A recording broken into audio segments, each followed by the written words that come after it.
saya mengutip perkataan Imam Syekhul Islam Imam Ibnu Taimiyah. Beliau mengatakan bahwa takarrub yang paling tinggi, Mas Surapto ingin dapatkan takarrub yang paling tinggi? Semua kayaknya gue aja saya termasuk pemirsa yang tadi pasti semua pengen. Apalagi momennya masih bulan Ramadan nih. Kalau tarawih, kalau tadarus umroh itu di bawah dia. Ada yang paling tinggi lagi. Tadarus umroh itu biasa dia. Iya. Ada yang lebih di puncaknya itu. Baik. Apa itu? Kata beliau bahwa takarrub yang paling tinggi, yang paling agung itu adalah menegakkan kepemimpinan Islam. Masya Allah. Ya. Atau apa ya? Mengapa? Karena dengan menegakkan kepemimpinan Islam itu maka seluruh cabang-cabang takarrub yang lainnya bisa terjalin, bisa dilaksanakan secara baik dan secara sempurna, benar dan sempurna. Itu jadi luar biasanya itu, apalagi di bulan Ramadan.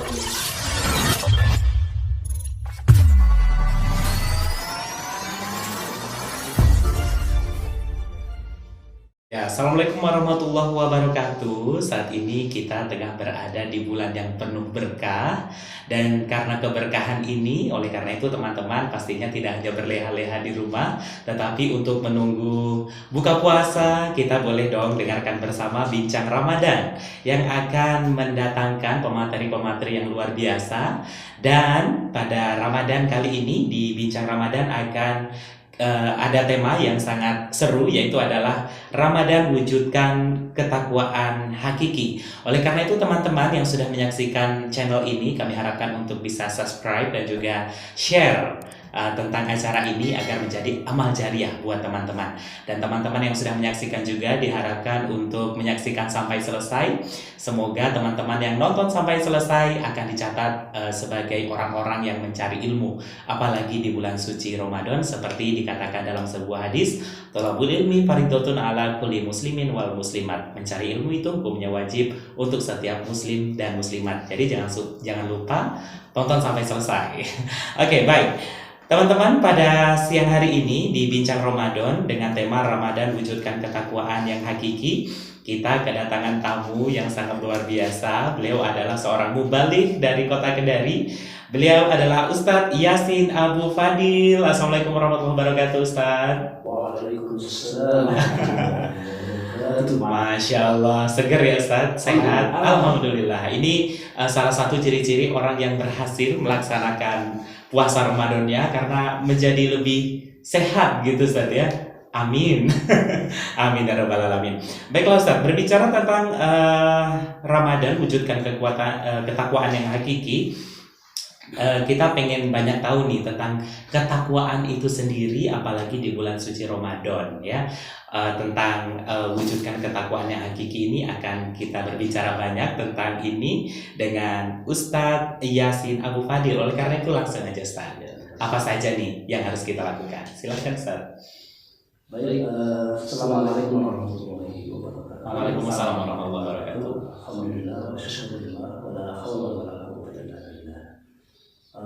Satu syukur kita yang sangat istimewa, yang sangat luar biasa, di mana alhamdulillah kita masih diberikan oleh Allah Subhanahu wa Ta'ala untuk mengenyam kenikmatan ibadah di bulan suci Ramadan.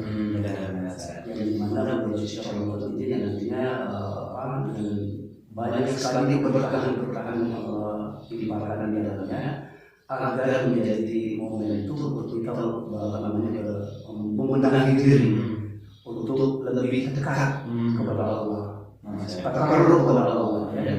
Agar nanti kita insya Allah meraih hakikat yang namanya takwa itu sendiri. Baik. Sebagaimana Allah berfirman di dalam Al-Quran surah Al-Baqarah, a'udzu billahi minasyaitonir rajim, ya ayyuhalladzina amanu kutiba 'alaikumus-siyam kama kutiba 'alal ladzina min qablikum la'allakum tattaqun. Wahai orang beriman, diwajibkan atas kalian puasa sebagaimana atas umat-umat sebelum kalian, agar kalian bertakwa. Jadi luar biasa ini. Jadi sayang kalau umat Islam ini tidak memanfaatkan dengan sebaik-baiknya. Benar. Mengapa? Karena Di dalam sebuah hadis yang diriwayatkan oleh Imam Bukhari, bahwa Rasulullah bersabda, telah datang bulan Ramadan, bulan yang memiliki banyak berkah. Maka para ulama mengatakan juga Ramadan itu adalah syahrul mubarakun, bulan yang memiliki banyak sekali berkah. Di situ diantaranya dalam hadis itu dikatakan bahwa pada bulan tersebut pintu-pintu surga dibuka. Luar biasa kan, semua pintu surga itu terbuka lebar. Kemudian hanya terjadi di bulan Ramadan. Ya, di bulan Ramadan saja. Saking istimewanya. Ya, saking istimewa. Di luar bulan Ramadan tidak terjadi itu. Pintu-pintu neraka ditutup. Kemudian syaitan itu dibelenggu dia. Jadi nggak ada kesempatan untuk menggoda. Kan? Lalu siapa dibelenggu? Dibelenggu dia. Masih ada setan? Bercanda. Baik. Lalu di bulan itu ada satu malam yang lebih bagus daripada 1000 bulan. Khairun min alfi syahr, yaitu malam Lailatul Qadar. Semoga kita disampaikan di malam tersebut. Amin. Lalu di akhir hadis itu Rasulullah bilang begini, maka celaka orang yang pada bulan itu tidak diberikan kebaikan. Jadi tidak beruntung orang yang diberikan bulan Ramadan, namun kemudian amalnya itu tidak memberikan manfaat. Bahkan amalnya itu haram kalau kemudian dia lalaikan bulan Ramadan itu. Begitu istimewanya. Saya kira seperti itu. Jadi tidak boleh kita menyanyiakan bulan suci Ramadan ya. Ya tidak boleh. Salah satunya mencari ilmu dengan nonton Bincang Ramadan pada siang hari ini. Baik, terus kiat-kiat apa aja Ustaz yang harus kita lakukan untuk mendapatkan ketakwaan tersebut Ustaz? Ya, ini kan dikatakan di tempat tadi bahwa bulan yang barokah, ya, bulan yang penuh rahmat, maka ini adalah kesempatan terbaik bagi kita umat Islam itu untuk meningkatkan kualitas ibadah kita, meningkatkan kualitas takarruf kita, agar kita kualitas takwa itu pun juga bisa kita raih. Kita lihat kan memang di bulan Ramadan ini alhamdulillah takarruf kita itu meningkat sangat tajam, di mana orang secara pribadi betul-betul hadir di dalam sentuhan-sentuhan qalbu, yang dimana dia dekat dengan Rabbnya. Ibadah sunnah yang ibadah biasanya sunnah wajib tidak dilakukan di bulan Ramadan dilakukan. Itu dilakukan dari suasananya kita tunduk ya, kita menghambakan diri kepada Allah, takabur kepada Allah. Di siang hari kita berpuasa, di malam hari kita hiasi dengan ibadah nafilah, salat tarawih ya, kemudian tadarrus, kemudian iktikaf ya, bersedekah. Kita lihat banyak sekali di jalan-jalan itu alhamdulillah orang itu tidak sungguh-sungguh untuk menghabiskan hartanya. Iya, benar-benar. Memberikan makan kepada orang yang berpuasa. Iya, dan saya sering mendapatkan efek baiknya Ustaz. Jadi ya luar biasa sekali dan juga kita lihat bukan hanya lokal nasional bahkan internasional, suhu jamaah kita itu kelihatan sangat erat, ukhuwah Islamiyah, persatuan dan kesatuan umat Islam seluruh dunia. Kalau kita lihat kan masalah di media sosial, maka ini umat Islam ini betul-betul harus memanfaatkan dengan sebaik-baiknya dengan mempersiapkan kiat-kiat untuk lebih menambah kualitas takwa. Hanya persoalannya memang tidak bisa dihindari, jujur bahwa selama ini takarruf yang kita lakukan itu baru sebatas ketakwaan pribadi antara pribadi dengan Allah Subhanahu wa taala. Iya. Bukannya itu bagus Ustaz? Sebenarnya bagus, hanya tidak cukup. Tidak cukup. Wah, ini yang seru nih. Kan selama ini kita mikirnya ya sudah, kalau kita sudah menjadi pribadi yang baik dan sudah mendekatkan diri kepada Allah, kita pikir itu cukup gitu. Ternyata masih belum cukup. Kira-kira apa nih yang bisa membuat itu cukup atau perfect? Iya. Ya perfectnya itu kan kita tadi ujung daripada tujuan di wajib ibadah takwa. Takwa itu kan menurut para ulama. Saya ingin mengutip pendapat dari Imam Al-Ghazali di dalam sebuah kitab tafsirnya akhir tafsir itu mengatakan bahwa ketika menafsirkan frasa al-lakum tatakun di surat Al-Baqarah itu artinya menurut beliau mudah-mudahan di bulan Ramadan ini Allah itu menjadikan kalian menjadi hamba yang menjalankan seluruh apa yang diperintahkan dan menjauhi apa yang dilarang. Itu adalah sebuah ekspektasi, harapan. Itu artinya apa? Tidak secara otomatis orang yang berpuasa itu langsung kemudian dikatakan langsung bertakwa. Jadi ada semacam pengharapan. Maka di sinilah mungkin itu yang dimaksud bahwa tidak mencukupkan diri dengan menanamkan ketakwaan individu. Tapi di sana ada ketakwaan sosial. Takarrub itu harus yang secara individu, ada juga secara sosial. Karena takarrub itu kan ada sebuah hadis qudsi yang di situ Allah berfirman, tidaklah hambaku bertakarrub kepadaku dengan menjalankan apa yang diwajibkan, kemudian ditambah dengan apa yang apa yang disunahkan, kecuali kalau bahasa namanya itu I love you full. Alaminya penuh gitu ya, betul.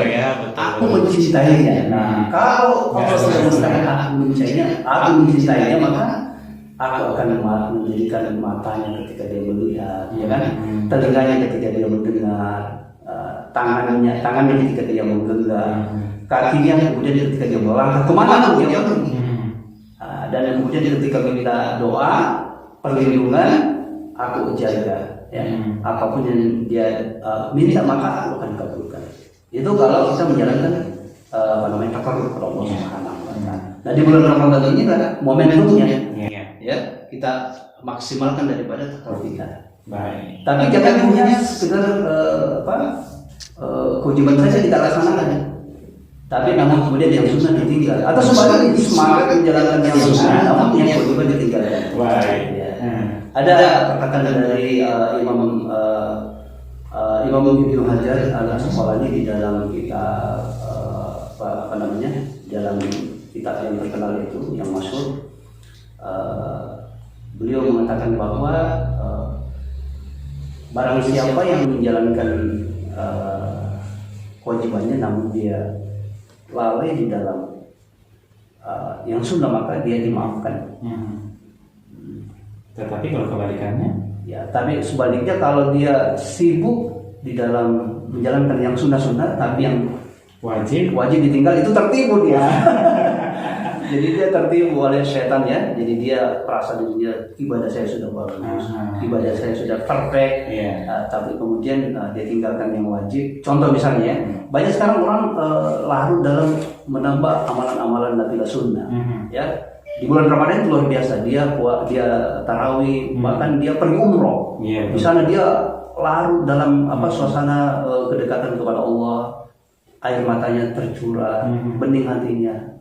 Tapi dia lalai di dalam menjalankan kewajiban. Salah satu misalnya kewajiban untuk menegakkan pemerintahan Islam, gitu ya, menegakkan khilafah.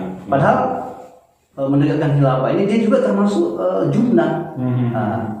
Sebagaimana puasa, ya kan? Sebagai dalam sebuah hadis Rasulullah bersabda, asyamu junnah. Puasa itu adalah perisai yang menghindarkan kita dari api neraka. Tapi di sisi lain ada juga al-imamu junnah. Sebagaimana hadis yang kalau sanad saleh diriwayatkan oleh Imam Ahmad, Rasulullah bersabda, al-imamu junnatun yurau min waraihi wa yattaqi. Jadi imam itu, khalifah itu, ya, adalah perisai di mana orang-orang berperang di dalamnya dan umat itu terlindungi dia. Nah, jadi harus matching. Yang pertama adalah puasa dari sisi individu, ya, perisai diri kita agar kita terhindar dari neraka. Perisai itu maksudnya perisai agar kita tertundukkan hawa nafsu itu kepada agama, ya. Itu kan diklopkan dengan dikoneksikan dengan al-imamu junnah. Pemimpin itu adalah, khalifah itu adalah junnah, perisai dia. Di mana orang-orang berperang jadi perisai dalam perang. baik perang secara fisik maupun secara pemikiran. Baik, jadi kalau mau disinkronkan dua-duanya ini tidak ada bedanya. Tidak ada bedanya. Jadi harus sama-sama dijalankan. Harus sama-sama dijalankan. Kalau kita ingin Ramadan ini kita ingin raih ketakwaan yang hakiki. Wah, keren. Baik, Ustaz. Nah, tadi sempat disinggung kalau ketakwaan secara personal mungkin sudah banyak yang melakukan. Oleh karena itu, Ustaz mengatakan sebaiknya kita juga melakukan yang namanya ketakwaan secara sosial. Secara sosial. Bisa dicontohkan lebih detail tentang itu, Ustaz? Ya, jadi tentang ketakwaan individu yang harus kita bangun di bulan suci Ramadan ini. Kemudian juga tidak kalah pentingnya, tidak kalah wajibnya adalah ketakwaan sosial, ketakwaan masyarakat, dan ketakwaan negara. Nah, ketakwaan itu kan ada tiga tingkatan, bukan tiga yang harus dibangun secara sinergitas. Oh, baik. Apa aja itu? Kalau tidak terjadi ini secara sinergitas, maka terjadi yang namanya korelasi negatif. Jadi tidak memberikan efek yang baik karena ada korelasi tapi negatif. Jadi ketakwaan individu, kemudian masyarakat, dan ketakwaan negara. Baik. Itu kalau kita ingin raih, ya. Dan ini harus kita wujudkan di bulan suci Ramadan ini. Jadi ketakwaan individu seperti yang tadi yang dikatakan itu, umat Islam sekarang luar biasa ya dari sisi ketakwaan individunya. Namun di sisi lain ketakwaan sosial itu tidak terwujud. Kita bisa merasakan ada sesuatu yang gersang juga kan. Ini kan terbukti di mana masjid-masjid itu kan kalau kita lihat di bulan Ramadan awalnya penuh, pertengahannya mulai kosong. Bahkan sekarang ini saya lihat ada masjid dari awal sampai terakhir itu kosong. Bukan kosong sih, jamaahnya sedikit. Mengapa terjadi ini? Karena ketakwaan itu tidak dibangun secara utuh. Ada ketakwaan sosial, ada negara. Jadi kita sholat di masjid berjamaah tadarus. Tapi kemudian ketika kita berada di lingkungan masyarakat, ya kita lihat ada sesuatu yang bertentangan. Ya tahu sejak jauh kita misalnya ingin menjaga pandangan, ya agar kita terhindar dari maksiat. Nah sekarang kan tidak bisa terjaga. Habis ceramah, habis tarawih di masjid, kemudian kita keluar, kita lihat bagaimana wanita-wanita asing itu, ajnabi itu bebas saja begitu saja membuka aurat. Nah pada saat kita melihat maka otomatis itu merupakan maksiat. Berarti maksudnya di sini jika negara ini bertakwa maka hal-hal seperti itu tidak akan terjadi. Bahkan orang yang sudah melakukan ketakwaan secara personal pun mereka akan lebih terjaga. Lebih terjaga karena secara utuh. Nah sekarang yang terjadi sinergi negatif. Contoh misalnya ketakwaan negara lagi. Negara itu kan harusnya dia bertakwa kepada Allah Subhanahu Wa Taala, kemudian dia berlaku adil. Al-imamu adil kata Rasul, itu adalah salah satu pemimpin yang nanti diberikan garansi dimasukkan ke dalam surga, dibebaskan dari api neraka. Al-imamu adil. Adil itu maksudnya dia menggunakan hukum-hukum Allah Subhanahu Wa Taala. Dia menegakkan al-haq. Nah itu yang dimaksud dengan adil. Dari fakta kita lihat kan bagaimana kemudian sekarang ini kita lihat ya, kita lagi mendapatkan ujian berat ya. Hadirnya di tengah kita pemimpin yang tidak adil, tidak menerapkan Al-Quran dan As-Sunnah sebagai sumber hukumnya. Padahal kan kalau kita baca di ayat-ayat Allah ada banyak sekali itu ayat yang memerintahkan kepada pemimpin itu untuk berlaku adil dengan menerapkan hukum Allah. Misalnya ada Allah berfirman, "A'udzubillahi minasyaitonirrajim, fahkum bainahum." Di dalam surat Al-Maidah kan, "Bima anzalallah." Putuskanlah perkara menurut apa yang Allah turunkan. Wala tattabi'u ahwa'ahum. Jangan engkau mengikuti hawa nafsu mereka, orang kafir, fasiq. Amma ja'aka minal haq, setelah datang kebenaran.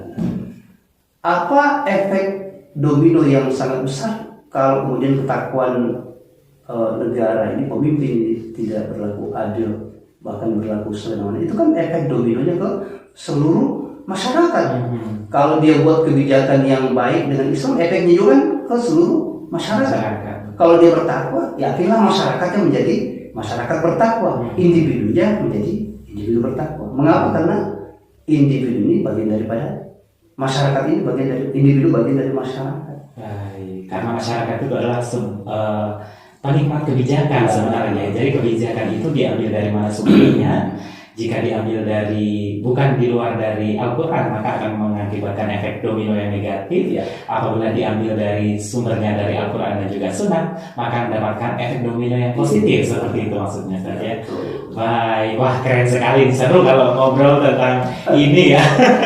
Jadi awalnya kita ngobrol tentang Ramadan yang selama ini kita berpikir dengan Ramadan mungkin kita sudah waktunya untuk bertakarub kepada Allah Subhanahu wa taala, dan ternyata kita baru tahu ternyata takarub itu tidak hanya secara personal, tetapi ada yang lebih penting ya. Dan personal penting, tetapi ada yang bisa lebih membuatnya perfect, yaitu adalah takarub secara sosial, dan akhirnya kita bertakwa secara bernegara ya, seperti itu. Sehingga nanti kita bisa meraih betul-betul tujuan dari puasa yaitu adalah ketakwaan yang hakiki. Wow, masya Allah. Saya ingin mengutip satu perkataan ulama lagi tentang takarub ini ya, agar saudara-saudara kita kaum muslimin betul-betul memahami. Kalau sudah memahami maka ada upaya. Persoalannya kan kalau tidak paham, bisa saja mereka tidak melakukan takarub yang sempurna karena tidak memahami apa sih takarub itu. Mungkin yang dianggap itu hanya sekedar memuaskan pribadi kita. Oke, jadi para pemirsa harus mendengar. Iya, jadi saya mengutip perkataan Imam Syekhul Islam Imam Ibnu Taimiyah. Beliau mengatakan bahwa takarub yang paling tinggi. Mas Surapto ingin dapatkan takarub yang paling tinggi? Semua kayaknya gue aja termasuk pemirsa kita tadi pasti semua pengen. Apalagi momennya masih bulan Ramadan nih. Kalau tarawih, kalau tadarus umroh itu di bawah dia. Ada yang paling tinggi lagi.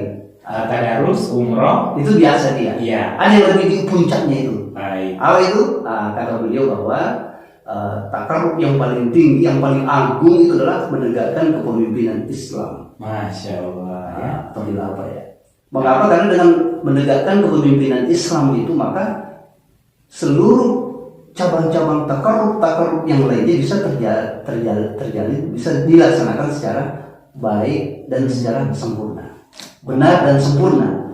Itu jadi luar biasanya itu, apalagi di bulan Ramadan momentum yang kita menjalankan kewajibannya untuk kemudian menegakkan kepemimpinan Islam. Perlu diingat bahwa di dalam Al-Quran itu kan bukan hanya kewajiban puasa. Kata-kata kutiba itu kan banyak. Kita selama ini kalau kutiba itu luar biasa. Apa aja? Sami nama.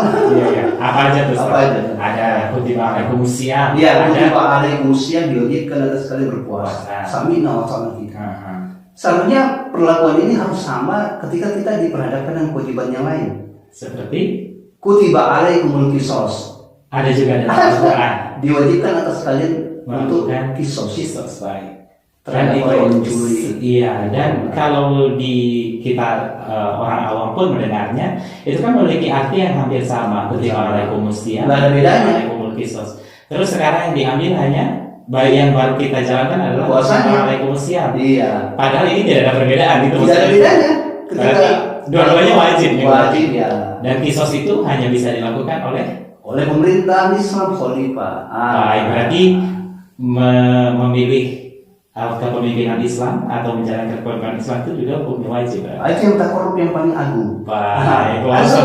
Sebenarnya waktu tadarus pun kita membaca itu. Iya, kita membaca, tapi kita tidak laksanakan. Baik, sekarang penjelasannya kita dapatkan di Ramadan, Masya Allah. Dan ada satu lagi, Mas Surapto. Ada lagi. Banyak sekali ya privilege di bulan Ramadan. Kutiba itu bukan hanya kutiba alaikumusiyam, kutiba alaikumul qisas.